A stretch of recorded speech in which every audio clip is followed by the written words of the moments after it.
team set ko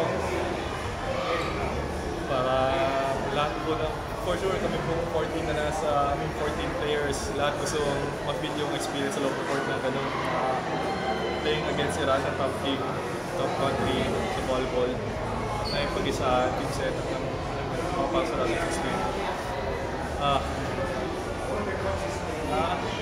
Wala pong pressure, pero alam mo po yun, parang kukunin na lang po namin talaga yung sayang po. Pero yun, minat lang po talaga sa mga nandang ngayon kasi sa atin ang gawin wala pa.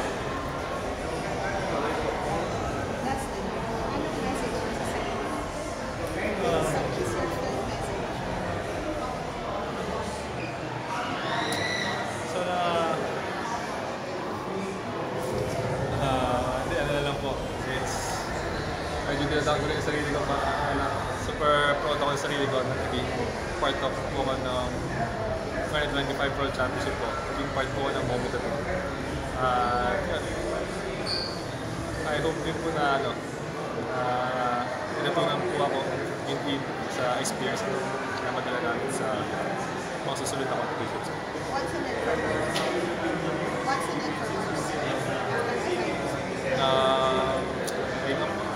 Wala pa po ako masyadong kasi pero pahinga po muna. Siguro, yes po, pahinga po muna. Kasi syempre medyo mabigat yung kailangan yung team. Dahil sa natalo ko, hindi ito pagkatalo. Pero, siguro after this club season na po ulit, pabalik sa kanya ng club. Si Brian, may laro po sa Osaka. Kami siguro may stay po sa Philippines. Yun. Congratulations. Mark, despite the loss, a lot of Filipino people, your fans were waiting for you outside. You turned out ng fans nila kayo ngayon. Iba yung pagmamahal na binigay nila sa Team Philippines. What can you say about that? Actually, hindi ko po talaga ina-expect na ganito mo grabe yung support ng lahat. Parang ito nga yung sinabi ni Lolo yung sa concert against Japan supporters. Pero yun, mas dinoble, tinritin niyo yung pag-support sa Philippines. And super na-appreciate ko po talaga yung pag-cheer and pag-support po dito sa MOA. Grabe yung lalo na yung parang yung last point. Wala po tao sa Taiwan po. Sa baba hanggang dyan. Parang last na gano'n yung SEA Games na 2019. Kasi mas dinoble pa yung feeling. Pero yun, na-feel ko pa rin panalo, pero hindi nga mag-advance. Mark, even before ikaw talaga yung isa sa naglilift ng men's volleyball dito sa Philippines from the program itself and sa fans, siguro ano lang yung feeling ngayon na ito, andito na kayo sa level na to and yung supporters, grabe rin talaga yung dami. Oh yes po.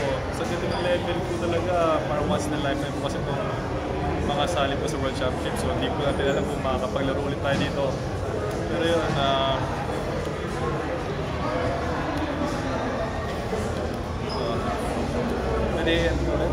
ano lang yung masabi mo sa naging growth ng not just yung program ng men's volleyball pero pati yung sa fans din?